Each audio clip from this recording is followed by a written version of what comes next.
ಇವತ್ತು ಬೆಳಗ್ಗೆನೇ ಎದ್ದು ತೋಟಕ್ಕೆ ಹೋದ ತಕ್ಷಣ ಗಿಡಗಳು ನಿನ್ನ ಮಕ್ಕಕ್ಕ ಎಲ್ಲ ಹೋಗಿದ್ದೆ 2 ದಿವಸದಿಂದ, ಬಾರ ಇಲ್ಲಿ ನೋಡೋ ಇಲ್ಲಿ ಬಿಸಿಲಲ್ಲೆಲ್ಲ ಬಿದ್ದು ಬಳ್ಳಿಗಳು ಒಣಗ್ತೈತೆ, ಬಂದು ಸುತ್ತೋ ಅಂತ. ಸರಿಯಪ್ಪ ಅಂತ ಹೇಳ್ಬಿಟ್ಟು ಸುತ್ಕೊಂಡು ಬರ್ತಾ ಇದ್ದೆ. ಸೊ ಆಮೇಲೆ ಅಷ್ಟರಲ್ಲೇ ಇನ್ನೊಂದು ಗಿಡ ಬಡ್ಕೊತ ಇತ್ತು. ಅಯ್ಯೋ ನಾನು ಯಾರೋ ಕಚ್ಚಿಬಿಟ್ರು, ಬಾರೋ ಇಲ್ಲಿ ಅಂತ ಹೇಳ್ಬಿಟ್ಟು. ಅಯ್ಯೋ ತಿಸ್ಕಿ ಯಾರಪ್ಪ ಅದು ಹಿಂಗೆ ಕೂಗ್ತವ್ರೆ ಅಂತ ಹೇಳ್ಬಿಟ್ಟು ದಡ ಅಂತ ಓಡೋದೆ. ಅಲ್ಲಿ ನೋಡಿದ್ರೆ ಕಚ್ಚಿ ಬೀಸಾಕ್ಬಿಟ್ಟಿತ್ತು. ಸೊ ಯಾರಪ್ಪ ಕಚ್ಚಿದ್ದು ಅಂತ ಹೇಳ್ಬಿಟ್ಟು ಹುಡ್ಕೋಣ ಅಂತ ಹೇಳ್ಬಿಟ್ಟು ರಪ ಅಂತ ತೋಡ್ತಾ ಏನಾಯ್ತಪ್ಪ ಅಂತ ಹೇಳಿದ್ರೆ ಒಳಗಡೆ ಹೋಗಿ ಸೇರ್ಕೊಂಡ್ಬಿಟ್ಟಿತ್ತು. ಆಮೇಲೆ ಏನಂತದು, ಅಯ್ಯೋ ನನ್ನ ಮಗನ ಬಿಡೇ ಇಲ್ಲ, ನನ್ನ ಹಿಡ್ಕೊಂಬಿಟ್ನೆ ಅಂತ ಇತ್ತು, ಒದ್ಲಾಡ್ತಾ ಇತ್ತು.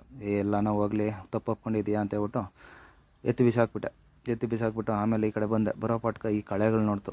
ಅವನ್ನೇನೋ ಎತ್ತಿ ಬಿಸಾಕ್ಬಿಟ್ಟೆ, ನನ್ನೇನು ಮಾಡ್ತೀಯ ಅಂತ ಕೇಳ್ತು. ಸೊ ಹಂಗೆ ಏನು ಮಾಡಿದೆ, ತಕ್ಕಂತ ಫೋನ್ ಎತ್ಕೊಂಡು ಕೂಲರ್ಗೆ ಫೋನ್ ಮಾಡಿದೆ. ಮಗು ಬಂದು ನಮ್ಮ ಕಳೆಗಳೆಲ್ಲ ಆಚೆ ಹೋಗ್ಬೇಕಂತೈತೆ, ಬಂದು ಕಳಿಸ್ಬಿಟ್ರೆ ನಾಳೆ ಅಂತ ಹೇಳಿದೆ. ಸರಿ ಏನು ಬತ್ತೀನಪ್ಪ ಅಂತ ಹೇಳಿದ್ರು.